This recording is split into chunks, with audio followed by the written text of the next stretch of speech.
अब नवयुग की गंगोत्री से बही ज्ञान की धारा है। हम युग का निर्माण करेंगे, यह संकल्प हमारा है। हम बदलेंगे, युग बदलेगा, यही हमारा नारा है। सद्विचार घर घर पहुँचाएं, यह कर्तव्य हमारा है।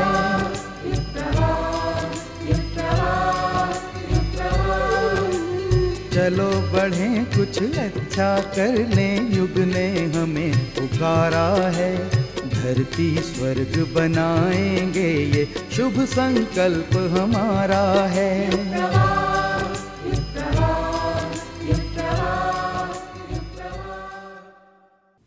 नमस्कार, युग प्रवाह में आप सभी का स्वागत है। आइए सुनते हैं पूज्य गुरुदेव की अमृतवाणी।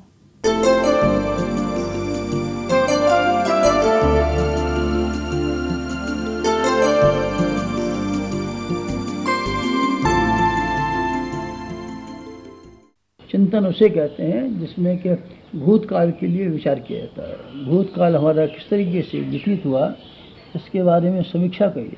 अपनी समीक्षा नहीं कर पाते, आप दूसरों की समीक्षा करना जानते हैं। पड़ोसी की समीक्षा कर सकते हैं, बीवी के दोष निकाल सकते हैं, बच्चों की नुक्ताचीनी कर सकते हैं, सारी दुनिया की गलती बता सकते हैं, भगवान की गलती बता देंगे, भाग्य की गलती बता देंगे। कोई भी ऐसा बचा हुआ नहीं है जिसको आप गलती न बताते हो। लेकिन अपनी गलती तो आप विचार भी नहीं करते। अपनी गलतियों को हम विचार करना शुरू करें और अपनी चाल की समीक्षा लेना शुरू करें और अपने आप का हम पर्यवेक्षण शुरू करें, तो ढेरों की ढेरों चीज़ें ऐसी हमको मालूम पड़ेंगी जो हमको नहीं करनी चाहिए थी। और ढेरों की ढेरों ऐसी चीज़ें मालूम पड़ेंगी आपको जो इस समय हमने जिन कामों को, जिन बातों को अपनाया हुआ है, उनको नहीं अपनाना चाहिए था।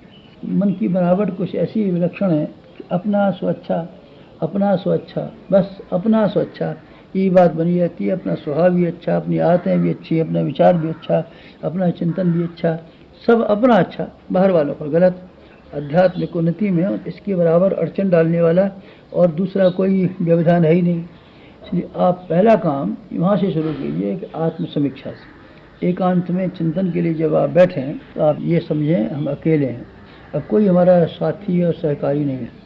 साथी अपनी जगह पर, सहकारी अपने स्थान पर, कुटुंबी अपने स्थान पर, पैसा अपने स्थान पर, व्यापार अपने स्थान पर, खेतीबाड़ी अपने स्थान पर, इन सबको अपने अपने स्थानों पर रहने दीजिए।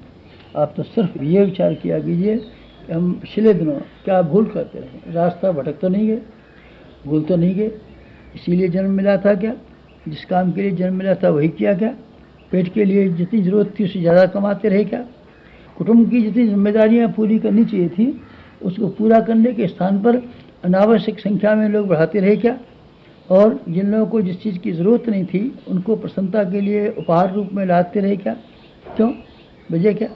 ये सब गलतियाँ हैं। इसी तरीके से अपने स्वास्थ्य के लिए जो खान पान और आहार विहार जैसा रखना चाहिए था वैसे रखा क्या। चिंतन की शैली में जिस तरह की शालीनता का समावेश होना चाहिए था वो रखा गया क्या। न हमने शरीर के प्रति अपने कर्तव्यों को पालन किया, न अपने मस्तिष्क के प्रति कर्तव्य को पालन किया, न अपने कुटुंबियों के प्रति कर्तव्यों का पालन किया। कर्तव्यों की दृष्टि से हम बराबर पिछड़े हुए चले गए। जहाँ जहाँ पिछड़े हुए चले गए उन सबको एक बार की विचार कीजिए। क्यों विचार करने से क्या फ़ायदा, ये फ़ायदा है गलतियाँ समझ पाएंगी तो सुधार की भी गुंजाइश पड़ेगी। गलतियाँ समझ में ही नहीं आएगी तो आप सुधारेंगे क्यों।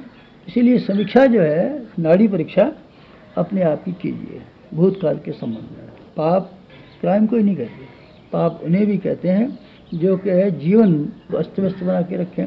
चोरी डकैती हत्या वगैरह ये तो बुरे कर्म ही हैं, लेकिन ये भी कम बुरा कर्म नहीं है कि आप आलस्य प्रमाद में ही समय काट डालें। आप अपने स्वभाव को गुस्सेबाज बना के रखें, ईर्ष्या किया करें, चिंतन और मन को अस्त व्यस्त बना के रखें, ये भी कोई ढंग है। ये क्या है, ये भी गलतियाँ हैं। व्यक्तिगत जीवन में आपको गुण कर्म स्वभाव संबंधी गलतियाँ क्या हुई और क्राइम अपराध जुर्म करने के संबंध में क्या भूलें हुई, इन दोनों के बारे में एक बार विचार किया कीजिए। ये विचार करना बहुत ज़रूरी है। इससे ये मालूम होता है कि हमारी गलतियाँ कहाँ हैं और हम कितना चूकते रहे हैं और चूक रहे हैं। इन चूकों को फिर सुधारने वाला अगला कदम आता है आत्म परिष्कार। आत्मनिरीक्षण के बाद में आत्म परिष्कार का दूसरा नंबर आता है। सुधार कैसे करें, सुधार में क्या बात करनी होती है, सुधार में रोकथाम करनी पड़ती है। मसलन आप शराब पीते हैं तो आप बंद कीजिए, साहब अब हम नहीं पिएंगे। अब बीड़ी पीते हैं, सिगरेट पीते हैं, अपना कलिया जलाते हैं तो विचार कीजिए अब हम कलिया नहीं जलाएंगे। आत्म परिशोधन इसी का नाम है कि जो गलतियाँ हुई हैं उनके विरुद्ध आप बगावत खड़ी कर दें, रोकथाम के लिए आमादा हो जाएं, संकल्प बल से ये इस्तेमाल करें कि जो भूल होती रही है अब हमसे न हो, इसकी स्कीम बनाइए। गलतियाँ न होने देने का तरीका क्या है, क्या हम करेंगे। अपने आप में जब कच्चाइयाँ आएंगी और जब आपको कच्चाइयाँ ये मजबूर करेंगी कि जो करते रहें वही ढर्रा चलते रहना देना चाहिए, क्या अर्ज है। अपने साथ में पक्षपात और रियायत करने का जब आपका मन उठे तब आप उसके मन के विरोधी हो जाइए, मन को निगृहित कीजिए, मन को तोड़िए, मन से लड़ाई कीजिए। आत्म परिष्कार इसी का नाम है। आत्मनिरीक्षण और आत्म परिष्कार अथवा परिशोधन, ये दो कार्यों को मिला देने से चिंतन की प्रक्रिया पूरी हो जाती है।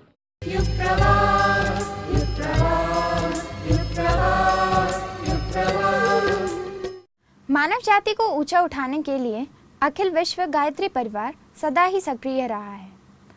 इस उद्देश्य से वह देश विदेश में जन जागृति मूलक कार्यक्रम चला रहा है, जिसका काफी सकारात्मक परिणाम सामने आ रहा है। आइए गायत्री परिवार के इस प्रयास से जन जन में किस तरह जागृति आ रही है, उसकी कुछ झलकियां देखते हैं जागृति के अग्निकण में।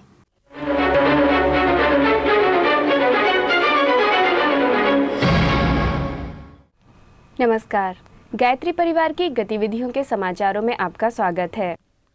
विगत दिनों युग शक्ति गायत्री ट्रस्ट नारायणपुरा द्वारा आयोजित 24 कुंडीय गायत्री महायज्ञ बड़े प्रभावशाली ढंग से संपन्न हुआ। इस कार्यक्रम का शुभारंभ भव्य कलश यात्रा के साथ हुआ, जिसमें सैकड़ों की संख्या में बहनों ने भाग लिया। दूसरे दिन प्रातः देव पूजन के साथ आरंभ होकर 3 दिन तक यज्ञ का कार्यक्रम चला। इस कार्यक्रम में सैकड़ों की संख्या में विभिन्न प्रकार के संस्कार भी संपन्न कराए गए। अपने सप्त आंदोलनों को गति देते हुए गायत्री परिवार ने यज्ञ कार्यक्रम के दौरान रक्तदान शिविर का भी आयोजन किया, जिसमें कई लोगों ने रक्तदान किया। इस कार्यक्रम में नेत्र चिकित्सा कैंप भी लगाया गया, जिसमें सैकड़ों की आंखों की जांच मुफ्त कराई गई एवं दवाइयां और चश्मे भी वितरित किए गए। भारत विकास परिषद समर्पण शाखा रुड़की का अधिष्ठापन समारोह 26 मई 2007 को संपन्न हुआ। देव संस्कृति विश्वविद्यालय के कुलाधिपति आदरणीय डॉक्टर प्रणब पांड्या जी समारोह के मुख्य वक्ता थे। उन्होंने इस अवसर पर राष्ट्र एवं समाज के बहुमुखी विकास के लिए निस्वार्थ भाव से कार्य करने वालों की कमी पर चिंता व्यक्त करते हुए कहा कि यह परिस्थिति हमारे ऋषियों द्वारा निर्मित समृद्ध संस्कृति पर पश्चिमी सभ्यता का कुहासा छाने का परिणाम है।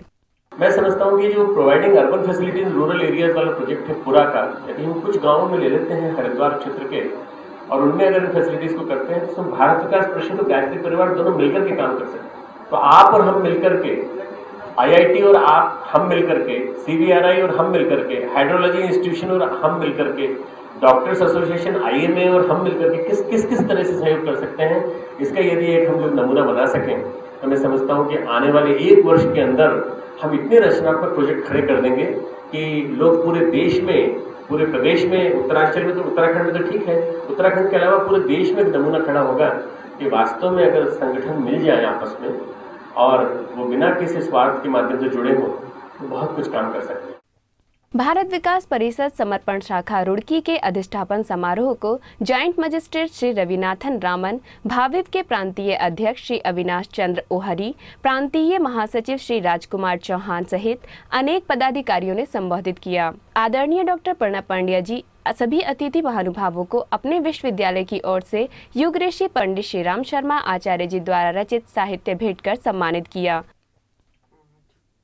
गायत्री परिवार द्वारा संचालित सप्त क्रांतियों में से एक स्वास्थ्य क्रांति के अंतर्गत गायत्री चेतना केंद्र वलसाड़ ने स्वास्थ्य रक्षा के उपाय विषय पर एक संगोष्ठी का आयोजन किया, जिसमें डॉक्टर PV पटेल ने स्वास्थ्य रक्षा के उपायों के बारे में लोगों को विस्तार से जानकारियां दी। उत्तराखंड एवं उत्तर प्रदेश के विश्वविद्यालयों में शांति कुंज द्वारा संपादित एवं वीर बहादुर सिंह पूर्वांचल विश्वविद्यालय जौनपुर की विद्या परिषद द्वारा स्वीकृत राष्ट्र गौरव पुस्तक को स्वीकृति मिल चुकी है, तो राजस्थान ही पीछे क्यों रहे। इस अनिवार्य पाठ्यक्रम को राजस्थान के समस्त विश्वविद्यालय की स्नातक की कक्षाओं के लिए अनिवार्य रूप से लागू किया जाएगा। यह विचार राजस्थान के माननीय मुख्यमंत्री वसुंधरा राजे का है, जिसे उन्होंने अपने मुख्यमंत्री निवास पर मंत्रीगण एवं विधायकों की विशिष्ट मीटिंग के दौरान शांति कुंज प्रतिनिधि के समक्ष व्यक्त किया। वहीं दूसरी ओर राजस्थान के शिक्षा मंत्री श्री घनश्याम तिवारी जी ने भी शांति कुंज हरिद्वार द्वारा संपादित पुस्तक राष्ट्र गौरव को राजस्थान के समस्त विश्वविद्यालयों के पाठ्यक्रम में सम्मिलित करने का आश्वासन दिया है। देवालपुर इंदौर में पिछले दिनों 24 कुंडीय गायत्री महायज्ञ का आयोजन किया गया। सर्वप्रथम भव्य कलश यात्रा निकाली गई, जिसमें भारतीय संस्कृति को दर्शाती विभिन्न प्रकार की झलक झांकियां भी निकाली गईं। 3 दिवसीय यज्ञ में 300 लोगों ने दीक्षा एवं 150 से ज्यादा लोगों ने विभिन्न प्रकार के संस्कार कराए। युग ऋषि पंडित श्रीराम शर्मा आचार्य जी के विचारों से प्रभावित होकर 100 से ज्यादा लोगों ने तंबाकू, बीड़ी, सिगरेट, शराब, गुटखा आदि व्यसनों को छोड़ने का संकल्प लिया। शांति कुंज प्रांगण में चल रहे गायत्री विद्यापीठ ने इस वर्ष ग्रीष्मावकाश में विशेष शिविर का आयोजन करते हुए अनौपचारिक शिक्षा द्वारा बच्चों में वैज्ञानिक सोच, सृजनात्मक सक्रियता एवं कलात्मकता के विकास पर पूरा ध्यान दिया। ग्रीष्मावकाश शिविर के समापन पर विद्यापीठ ने 28 जून को बाल विज्ञान हस्तकला प्रदर्शनी एवं 29 जून को सांस्कृतिक कार्यक्रमों का आयोजन किया। बाल विज्ञान प्रदर्शनी में कक्षा 6 से 8 तक के विद्यार्थियों ने कई शिक्षापद परियोजनाओं का प्रदर्शन किया। 29 जून को शांति कुंज के सभागार में गायत्री विद्यापीठ के विद्यार्थियों ने सांस्कृतिक कार्यक्रम प्रस्तुत किए। उन्होंने मेरे तो गिरधर गोपाल, गीत गाती मीरा, सुदामा, झूठ का अलार्म, गाय किसकी, लालटेन की वापसी, गुड़िया का इलाज, गुरु दक्षिणा जैसी कई छोटी छोटी नाटिकाएं प्रस्तुत की। बच्चों में कलात्मकता के विकास के इस प्रयोग को सफल बनाने में आदर्श मॉडल स्कूल दिल्ली की डॉक्टर सहगल, श्री संदीप कुमार सहित विद्यालय के समस्त आचार्यों ने अथक परिश्रम किया। राजस्थान का प्रथम प्रांतीय युवा चेतना शिविर दिनांक 16-17 जून 2007 को मेवाड़ की संकल्प प्रसविनी धरा महाराणा प्रताप के राजतिलक स्थल गोगुंदा में संपन्न हुआ। इस विशाल शिविर में राजस्थान के सभी जिलों के युवकों के साथ मध्य प्रदेश व गुजरात की अग्रणी युवाओं समेत 6000 से अधिक की उपस्थिति रही। 16 जून को सुबह 11:30 बजे आदरणीय डॉक्टर प्रणब पंड्या जी द्वारा ध्वजारोहण से शिविर का शुभारंभ हुआ। ध्वजा वंदन परेड में 2500 से अधिक युवाओं ने मार्च पास्ट किया।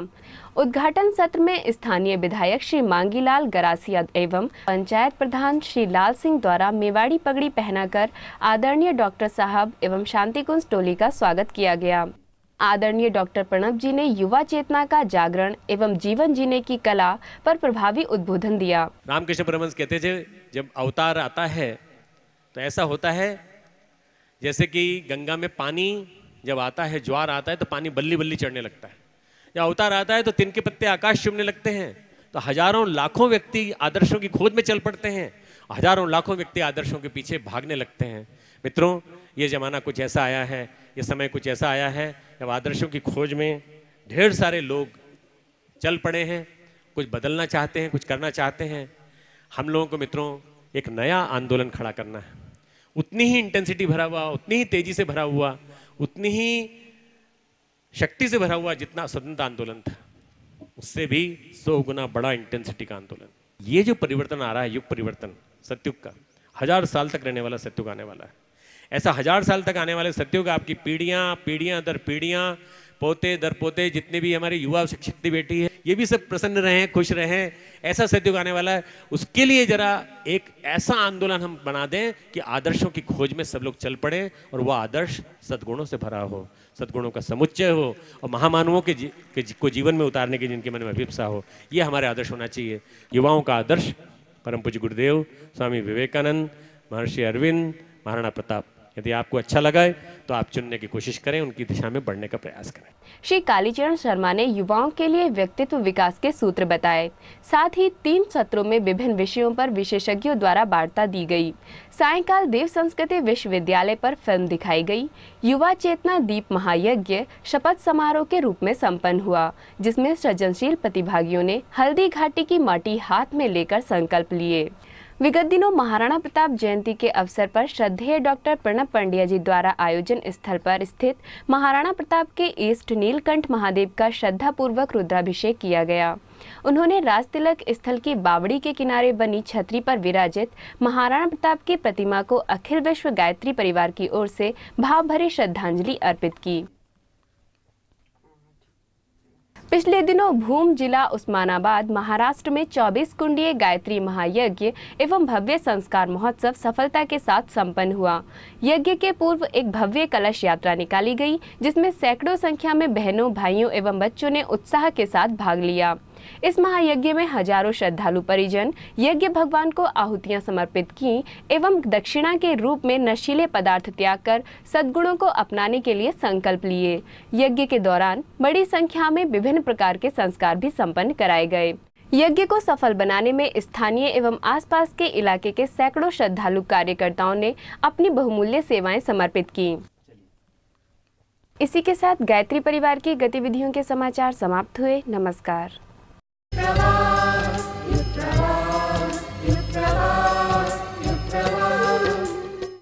जीवन के अगणित क्षणों में सबसे अनमोल क्षण है सद्गुरुओं की कृपा छाया में बिताए गए क्षण। ऐसे क्षणों की जब याद आती है तो तन मन एक अद्भुत पुलकन से भर जाता है और मनुष्य उसमें डूबा रहना चाहता है। तो आइए आज हम संजो कर लाए हैं ऐसी ही एक अनमोल स्मृति।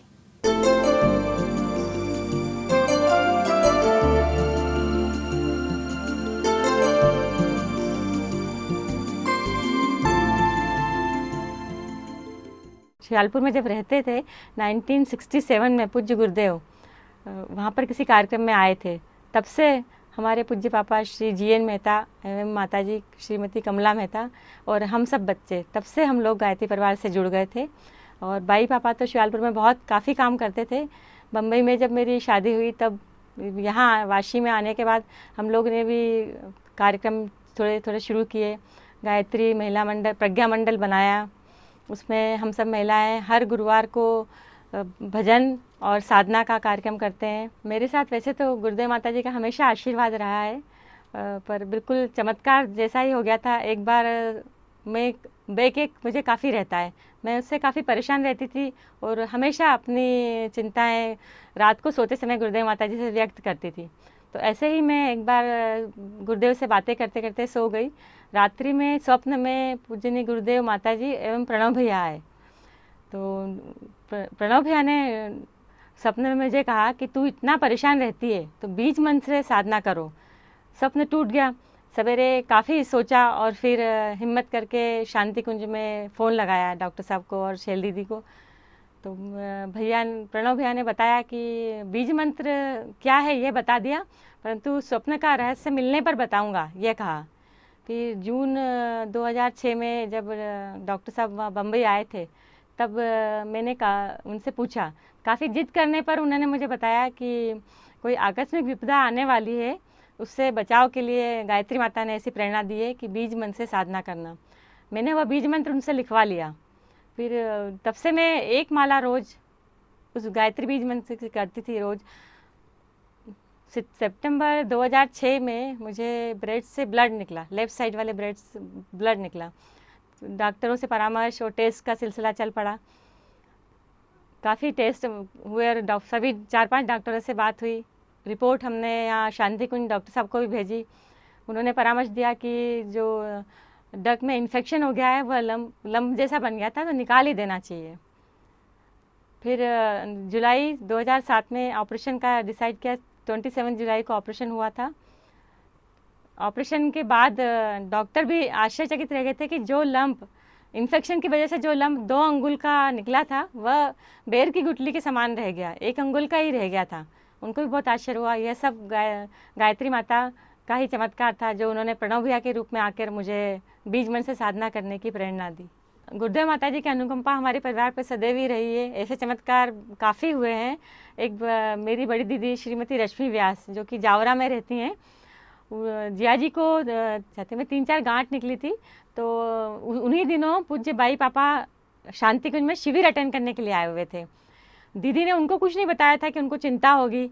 तो उनका जब ऑपरेशन यहाँ तय किया था कि वहाँ ऑपरेशन होगा, यहाँ पर पूज्यनीय माता जी ने मेरी मदर श्रीमती कमला मेहता से 3-4 बार पूछा कि तेरी बेटी और दामाद ठीक हैं, तेरी बेटी और दामाद ठीक हैं। फिर जब बाई को पता पड़ा और बाई ने वहाँ पर दीदी को बताया, तब दीदी ने उनको बताया कि हाँ यहाँ पर ऐसा ऑपरेशन का निश्चित किया था। और मैं बहुत चिंता कर रही थी और गुरुदेव माता जी से प्रार्थना कर रही थी उन दिनों। और एक और घटना हुई थी, मेरी एक फ्रेंड है नीरज गुप्ता, मुकेश गुप्ता उनके हस्बैंड है, उनका कुछ बिजनेस था, तो वो काफ़ी यानी बिल्कुल ऐसी कंडीशन में आ गए कि उनको बॉम्बे छोड़ने जाने की ज़रूरत पड़ी। फिर गुरुदेव माता जी का तो मैंने उनको बताया ही था कि तुम लोग साधना करो। उन्हीं दिनों वो शुक्ला बाबू को लेके भी उनके घर गई थी, तो उन्होंने उनको बोला कि पैसा क्यों करते हो, साधना करो, गुरुदेव को पुकारो। तो उन्होंने भी शुरू किया था। जैसे वो साईं बाबा के भक्त थे, पर उन्होंने गायत्री मंत्र का और गुरुदेव माता जी की साधना करनी शुरू की थी। उनका बाद में इन्होंने उनको डीलिंग से कहा कि डीलिंग के प्रोडक्ट्स हैं वो तुम लोग निकालो। मतलब कहाँ उनकी ये स्थिति आ गई थी कि उनको अजमेर जाना पड़ता, पर उन्होंने वहाँ पर इतना अच्छा चलने लगा, उनका बहुत अच्छा चलने लगा। तो वो भी मतलब गायत्री माता से, गुरुदेव माता जी से जुड़ गए हैं वो लोग भी। और एक जैन फैमिली है, मेरे फ्रेंड है मित्तल करके, वो जो उनकी जो वाइफ थी, जो मेरी फ्रेंड बनी रेणु मित्तल, वो तो मतलब ज़्यादा पूजा पाठ अपने भी धर्म का नहीं करती थी, लेकिन वो जब से गायत्री माता के बारे में और गुरुदेव माता जी के बारे में उनको पता पड़ा और मेरे साथ रहती थी वो, तब से वो गायत्री मंत्र की साधना करने लगी। कलावा उनके यहाँ हमेशा उनके हाथों पे सब बच्चों के और उनके रहता है, जब भी ख़त्म हो जाता है तो वो मेरे से लेती हैं। तो मैं हमेशा शांति कुंज से बहुत बहुत सारे कलावा और विभूति लेके जाती हूँ।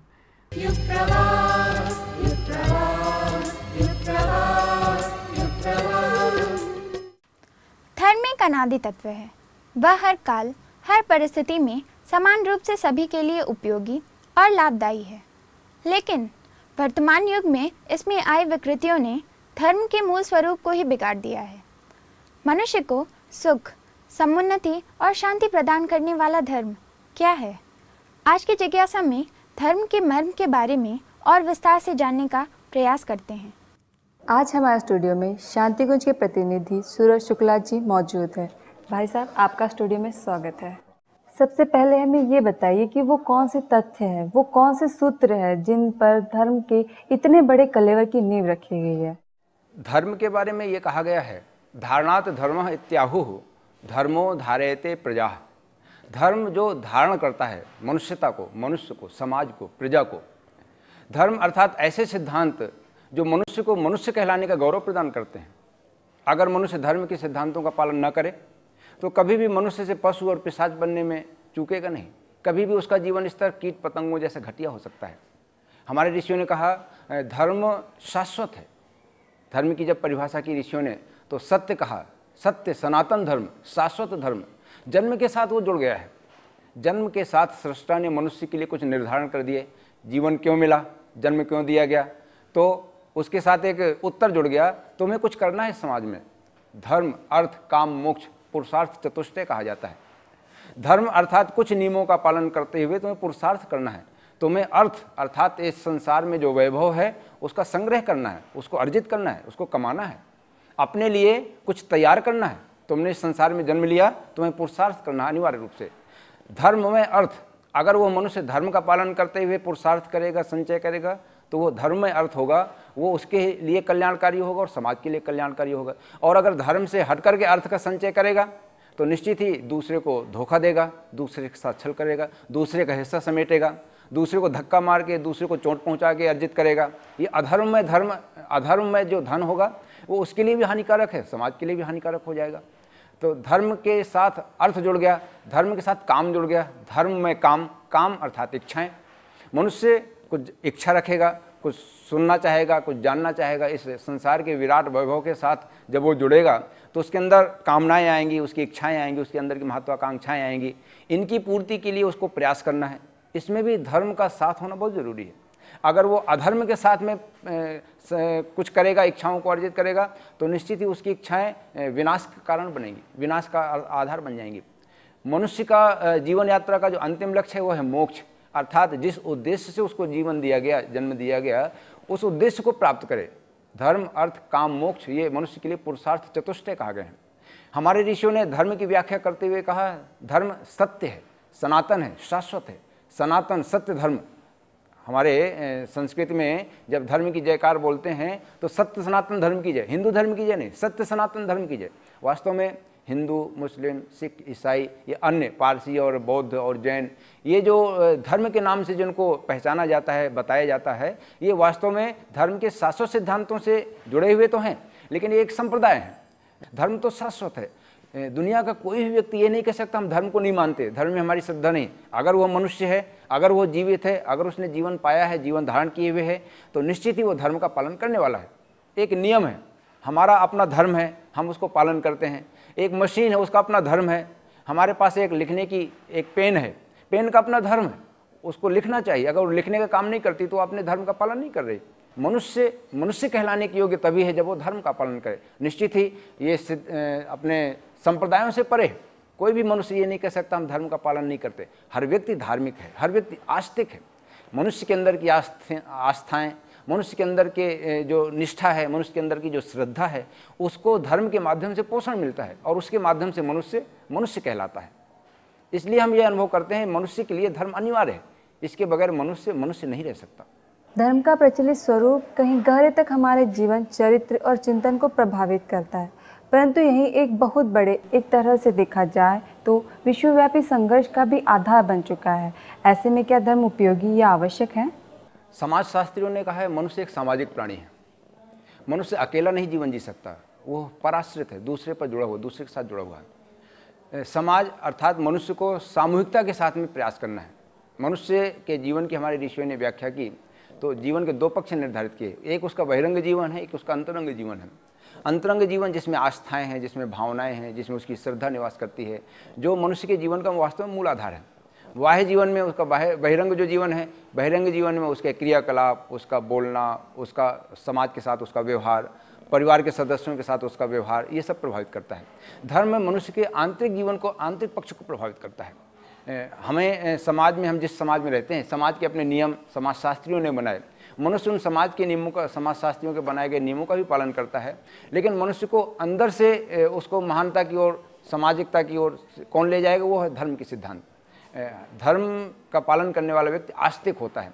आस्तिक व्यक्ति प्रकृति की, सृष्टि की व्यवस्था पर विश्वास करता है। उसे ये विश्वास है कि हम समूह में ही जीवन जी सकते हैं, हम अकेले इस संसार में सुख नहीं पा सकते, सबके साथ में हम सुखी हो सकते हैं। तो हमारे ऋषियों ने मनुष्य को सामाजिक प्राणी होने के नाते उसको समाज के साथ जोड़ने के लिए कुछ नियम बनाए थे। वो कमाने के लिए स्वतंत्र है, लेकिन खर्च करने के लिए स्वतंत्र नहीं।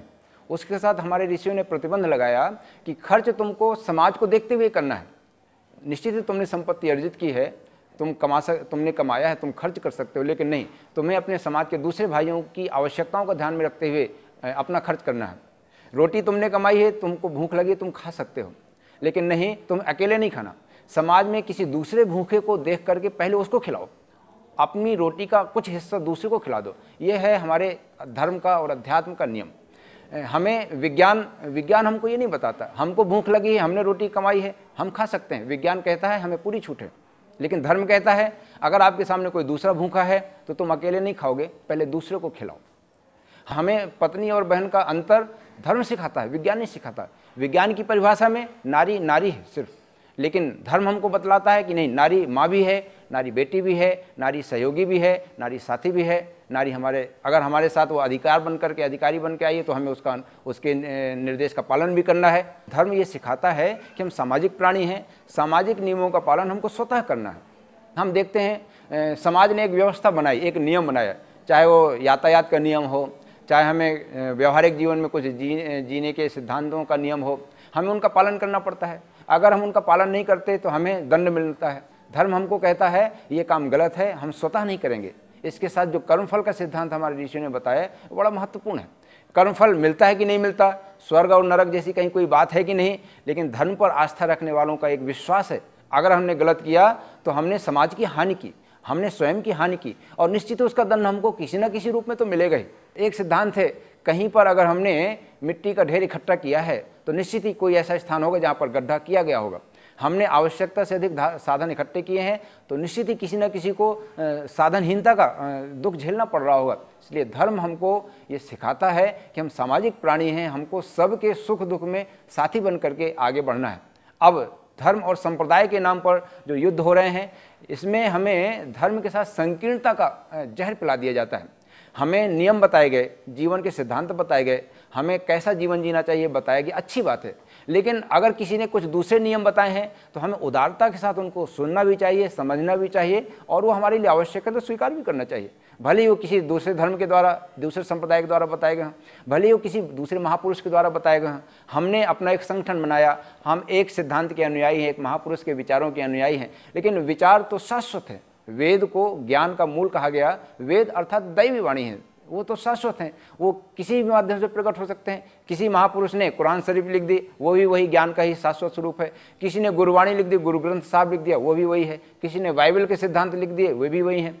किसी ने भगवान बुद्ध ने बौद्ध धर्म के सिद्धांत बताए, उसका मूल तो वही ज्ञान है, वही वेद है। वेद कोई पुस्तक नहीं, वेद अर्थात ज्ञान का मूल स्रोत। हमारे ऋषियों ने मनुष्य के जन्म के साथ ज्ञान का वह शाश्वत स्वरूप बताया, समझाया और उसके लिए जीवन के सिद्धांत निश्चित किए। अगर हम धर्म के इस शाश्वत स्वरूप को समझें और उसका पालन करें तो लड़ाई झगड़े स्वतः समाप्त हो जाएंगे। हम तो जब धर्म के उन सिद्धांतों को पालन नहीं करते, संकीर्ण हो जाते हैं, अपने और पराये का भेद हमारे जीवन में आ जाता है, तब हमको लगता है हम अच्छे और सामने वाला बुरा, तब हमको लगता है हमारी बातें अच्छी, सामने वाले की बातें बुरी। अगर हम उदार हो जाएं तो अच्छी बात कहीं की भी हो, वह हमें स्वीकार होना चाहिए। बुरी बात चाहे वो हमारी हो, चाहे हमारे घर की हो, हमें उसको स्वीकार नहीं करना चाहिए, उसका हमें विरोध करना चाहिए। धर्म हमें उदार होना सिखाता है, सामाजिक होना सिखाता है। और वास्तव में यदि हम धर्म के सिद्धांतों का पालन करें तो हम समाज की व्यवस्था में बहुत बड़े सहयोगी बन सकते हैं और सुखी समाज के लिए, सुखी राष्ट्र के लिए हम अपनी श्रद्धांजलि अर्पित कर सकते हैं। धर्म के सिद्धांतों पर चलना, उनका पालन करना आखिर क्यों जरूरी समझा गया है? मूल रूप से इसके पीछे क्या उद्देश्य है? धर्म मनुष्य को अच्छा इंसान बनाता है।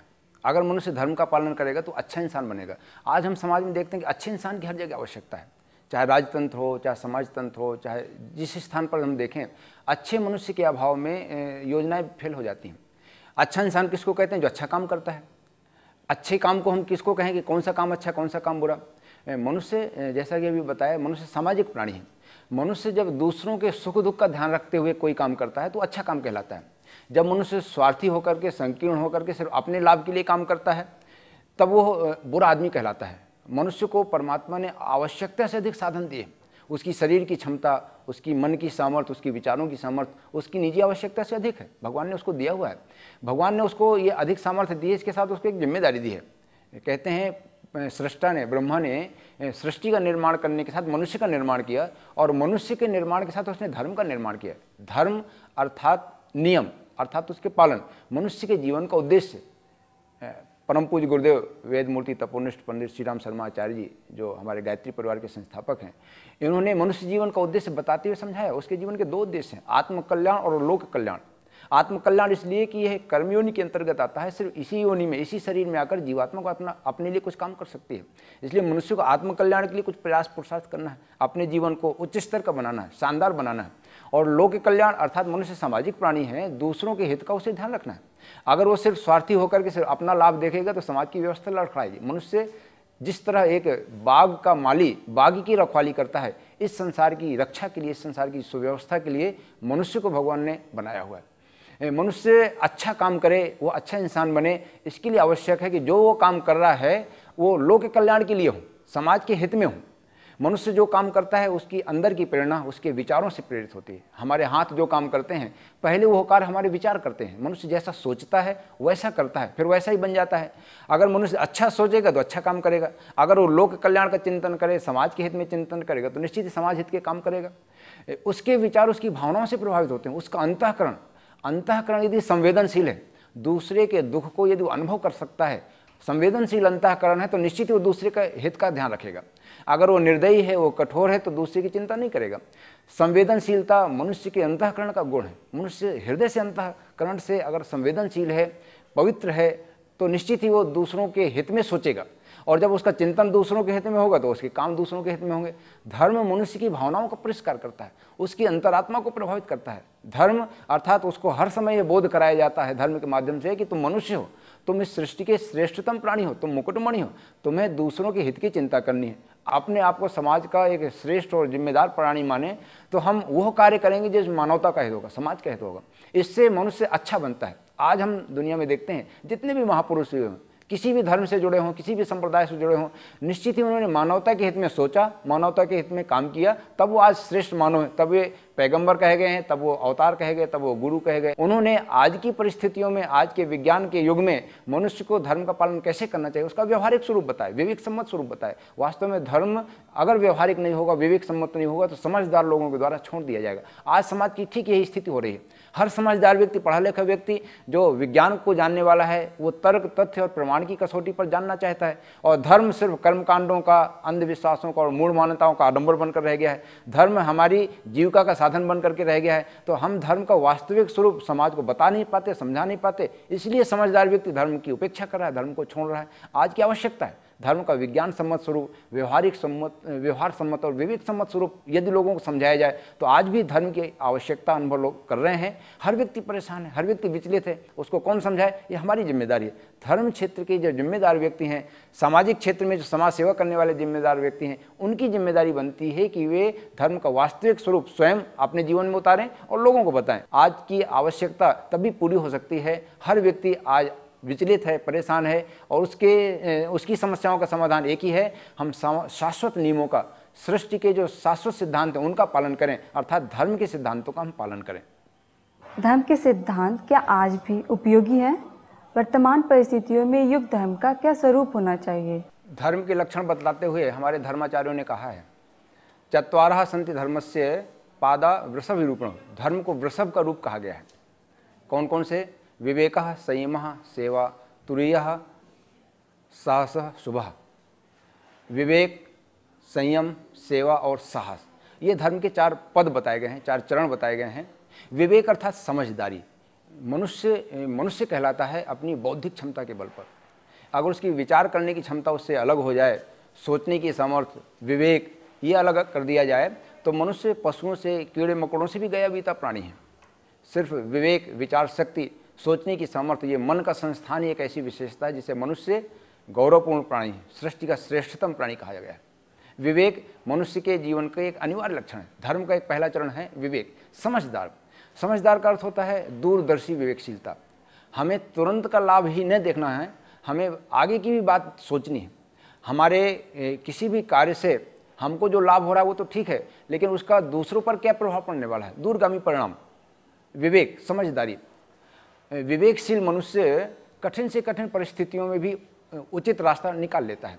अगर विवेक नहीं है, समझदारी नहीं है, तो मनुष्य के सामने छोटी छोटी सी प्रतिकूलताएं आएंगी और मनुष्य विचलित हो जाएगा, अपने धर्म से अच्युत हो जाएगा, धर्म से गिर जाएगा, धर्म का पालन नहीं कर पाएगा।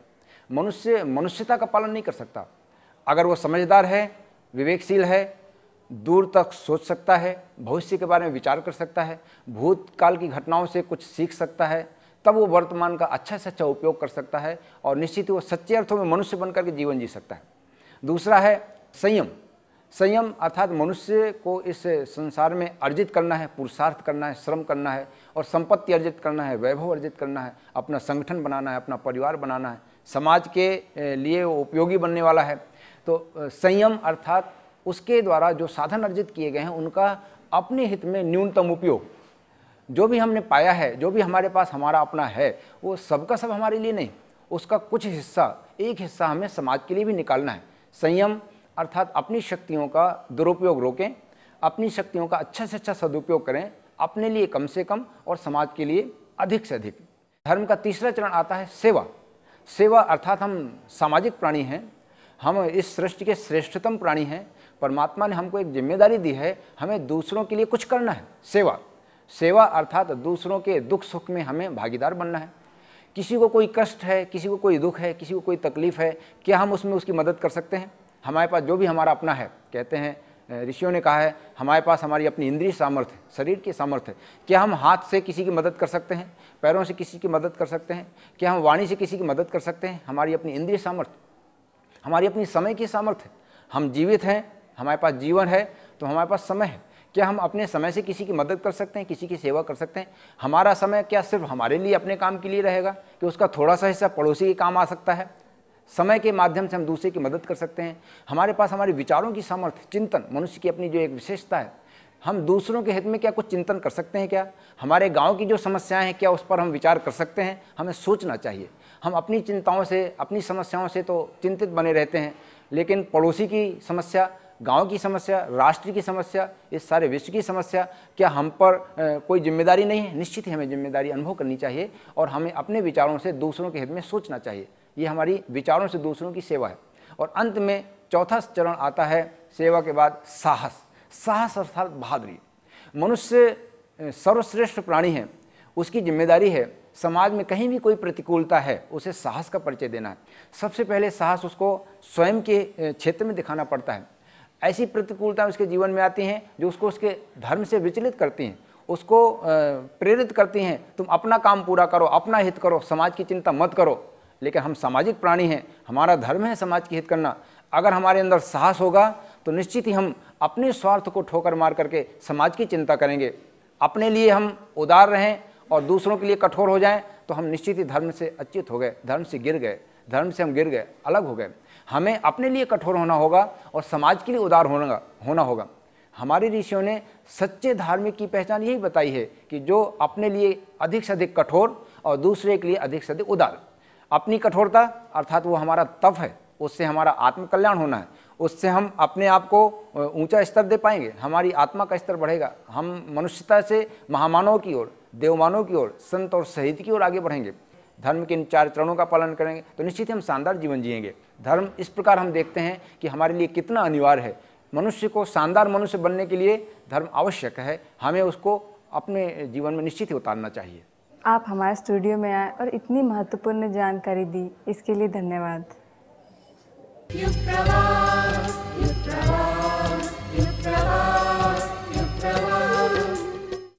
भारत किसी जमाने में जगत गुरु कहलाता था। कालांतर में विश्व वंद्य भारतीय संस्कृति का स्वरूप सिमट कर रह गया। आक्रांताओं से जूझती इस धरा ने अनेकों संत, सद्धारकों और शहीदों के माध्यम से फिर नया जीवन पाया है। आज़ाद भारत फिर अंगड़ाई लेकर खड़ा हो चुका है। आज आज़ादी के 60वें वर्ष में फिर से वो भूमिका बन रही है। भारतीय संस्कृति विश्व संस्कृति बनने जा रही है। इसी वेला में नवयुग की गंगोत्री शांतिकुंज देव संस्कृति विश्वविद्यालय में मनाए गए स्वतंत्रता दिवस की झलकियां प्रस्तुत हैं हमारे अगले स्तंभ में। सभी भाई बहन सावधान कितनी में खड़े हो जाएंगे। ध्वजारोहण होने जा रहा है। राष्ट्रध्वज के सम्मान में सभी सावधान कितनी में खड़े होंगे। ध्वजारोहण के साथ राष्ट्रगान होगा और उस राष्ट्रगान के समय में सभी लोग सावधान कितनी में हो जाएंगे।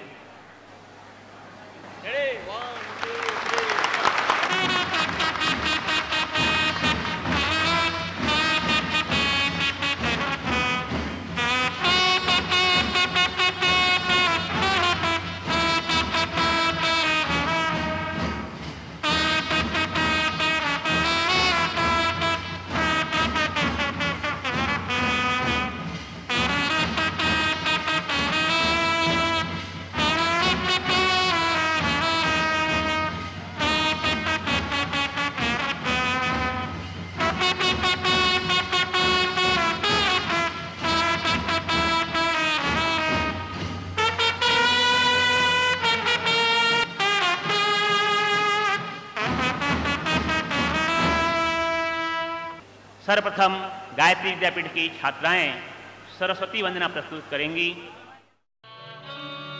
शारदे वरदान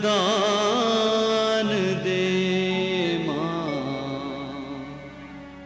शारदे वरदान दे।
सभी तेरे कहाए, प्रेम बाटे प्रेम पाए। हम सभी तेरे कहाए, प्रेम बाटे प्रेम पाए। दिव्य निर्मल प्यार दे माँ, दिव्य निर्मल प्यार दे माँ। प्यार दे वरदान दे माँ, प्यार दे वरदान दे माँ, प्यार दे वरदान दे, प्यार दे वरदान दे माँ, प्यार दे वरदान दे। सुनो नारियों भारत माता तुमको रही पुकार, युग शिल्पी बहनें प्रस्तुत करने जा रही हैं। सुनो नारियों भारत माता तुमको रही पुकार, भारत माँ का सुंदर सपना करो तुम्हें साकार। सुनो नारियों भारत माता तुमको रही पुकार, भारत माँ का सुंदर सपना करो तुम्हें साकार। सुनो नारियों, उठो नारियों।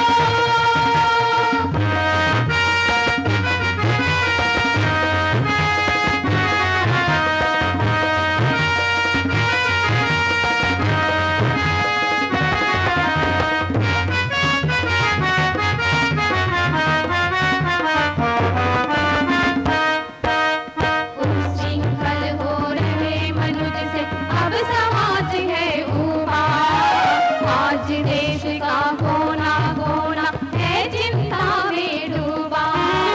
अनुशासन से हीन हो रहा सारा देश हमारा, इस बीमारी ने अब तो है रूप भयंकर धारा, रूप भयंकर धारा।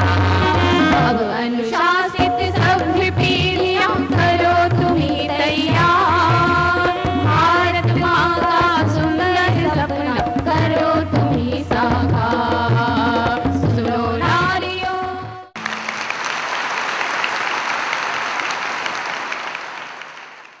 शांति कुंज महान महान,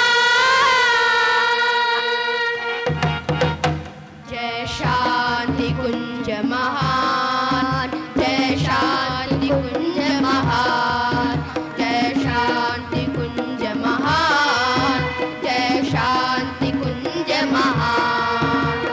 देव संस्कृति का गौरव या गुरुदेव मन प्राण, जय शांति कुंज महान, जय शांति कुंज महान। आ,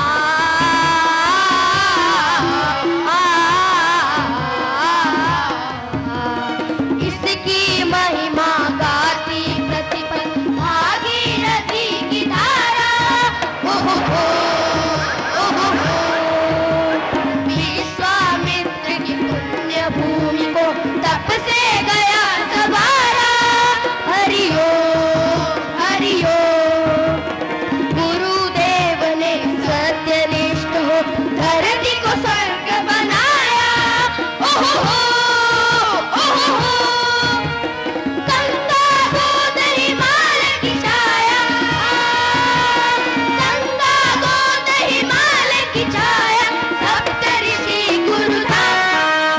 जय शांति कुंज महान, जय शांति कुंज महान, जय शांति कुंज महान, जय शांति कुंज महान, जय शांति कुंज महान, जय शांति कुंज महान। परम पूज्य गुरुदेव कहा करते थे, संकल्प ही आध्यात्मिक शक्ति का स्रोत है। तो आइए इस कार्यक्रम को देखकर केवल मंत्रमुग्ध न रहें, संकल्प भी जगाएं राष्ट्र के नव निर्माण के लिए।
बंजारा साथी देखता जा, बंजारा साथी देखता जा, जग के नजारे जरा देखता जा, बंजारा साथी देखता जा, बंजारा साथी देखता जा।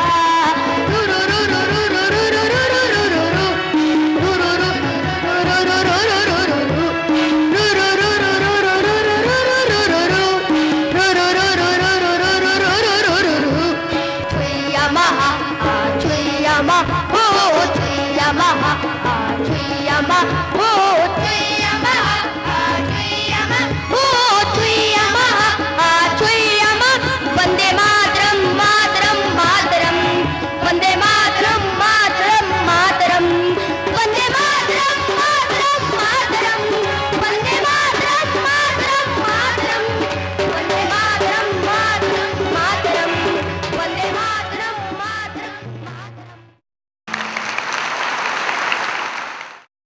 अब अगली प्रस्तुति होने जा रही है चल चल चल ओ साथी चल। एक समूह नृत्य है गायत्री विद्यापीठ के नन्हे मुन्ने बालक बालिकाओं द्वारा। वो आह्वान कर रहे हैं अब हम स्थिर न रहें, चल पड़े। चल चल चल ओ साथी चल, चल चल चल ओ साथी चल, चल चल चल ओ साथी चल, चल चल चल ओ साथी चल, चल चल चल ओ साथी चल। आज युग ने हमें है पुकारा, रोते हुओं की मिटाने। आज युग ने हमें है पुकारा, रोते हुओं की मिटाने। दुख धम में भटकते हुओं को रास्ता नेक सच्चा दिखाने। दुख धप में भटकते हो को रास्ता नेक सच्चा दिखाने। चल चल चल ओ साथी चल, चल चल चल ओ साथी चल, चल चल चल ओ साथी चल। ये धरा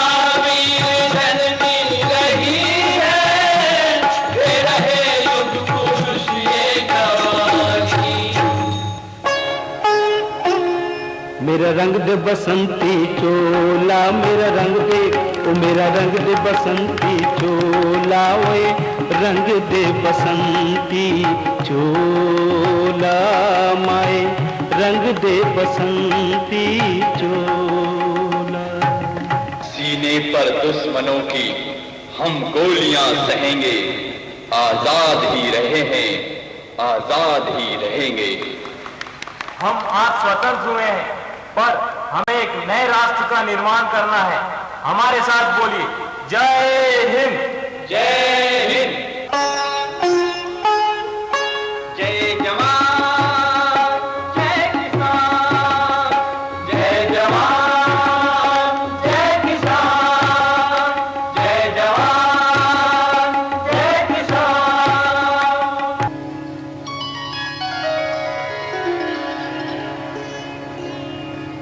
बुद्धं शरणं गच्छामि, धम्मं शरणं गच्छामि,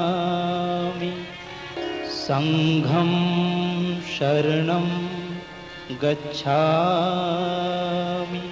नमो अरिहन्ताणं, नमो सिद्धाणं, नमो आयर्याणं।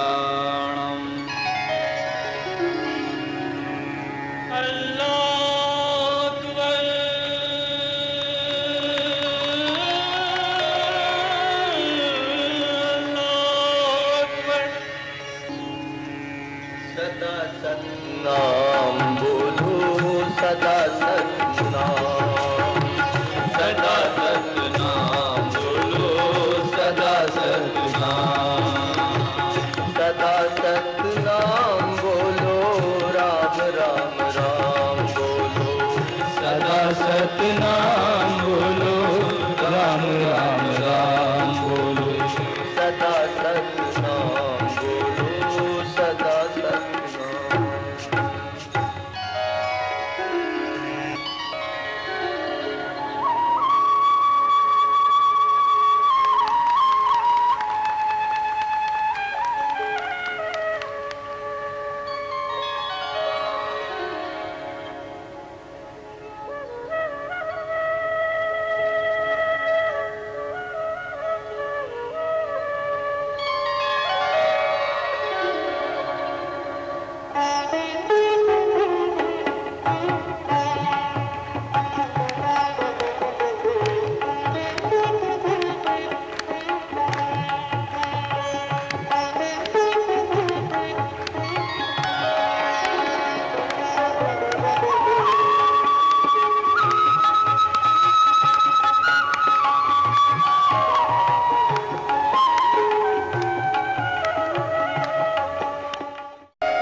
मेरे देश की धरती सोना उगले उगले हीरे मोती, मेरे देश की धरती, मेरे देश की धरती, मेरे देश की धरती सोना उगले उगले हीरे मोती, मेरे देश की धरती, मेरे देश की धरती।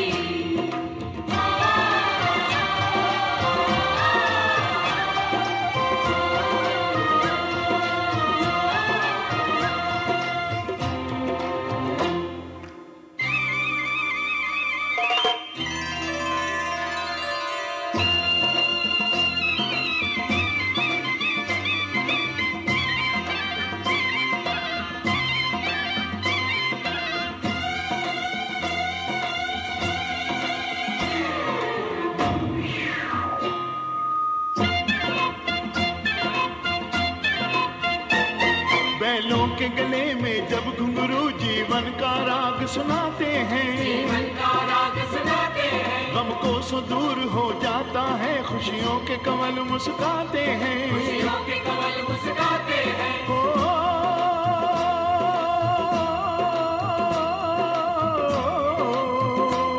सुन के रहट की आवाजें, सुन के रहट की आवाजें, यूं लगे कहीं शहनाई बजे,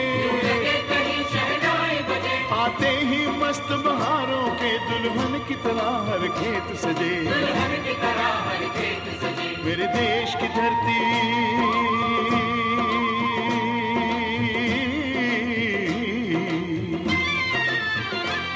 मेरे देश की धरती सोना उगले उगले हीरे मोती, मेरे देश की धरती, मेरे देश की धरती, मेरे देश की धरती सोना उगले उगले हीरे मोती, मेरे देश की धरती, मेरे देश की धरती। हम अपने आप को आज़ाद कहते हैं, पर आज़ाद कहने के साथ साथ क्या कभी हमने सोचा कि वास्तव में हम आज़ाद हुए हैं क्या? हमें अपने आप को आज़ाद कहने का हक है क्या?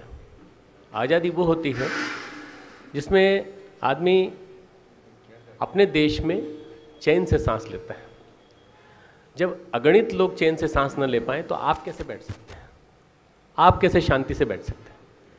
हमें ऐसा लगता है कि कुछ ऐसा होना चाहिए, कुछ खास होना चाहिए, आज के दिन कुछ ऐसा संकल्प मन में से उभरे, तो वो संकल्प यदि आपके मन में से उभरे और ये उभरे कि भ्रष्टाचार के दलदल में डूबी राजनीति को हमें मुक्त कराना है, इस देश को किसी भी हालत में मुक्त कराना है।